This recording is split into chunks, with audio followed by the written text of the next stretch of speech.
ថ្ងៃនេះភ្លៀងល្អណាស់នៅសៀមរាប2ថ្ងៃហើយភ្លៀងជាប់គ្នាតែពេលល្ងាចឡើងក៏ភ្លៀងបងប្អូនអើយជីវិតអ្នករស់ស៊ីឡើងចុះអញ្ចឹងឯងពេលភ្លៀងតែកុំភ្លេចបងប្អូននៅពេលជិះតាមផ្លូវកវ៉ាត់ក្រុងកុំភ្លេចមកសាកកាហ្វេនៅហាងនាងខ្ញុំតម្លៃធូរថ្លៃទេបងប្អូនអើយ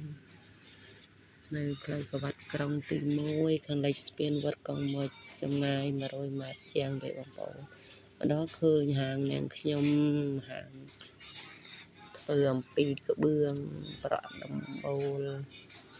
ក្បឿងខ្មែរយើងបងប្អូនចាមានភេសជ្ជៈជាច្រើនមុខដែលបងប្អូនចង់ញ៉ាំចង់ផឹកបងប្អូនអាចមកនៅហាងនាងខ្ញុំបានផ្លូវកវ៉ាត់ក្រុងយើងផ្លូវជិះពីខាងកើតមក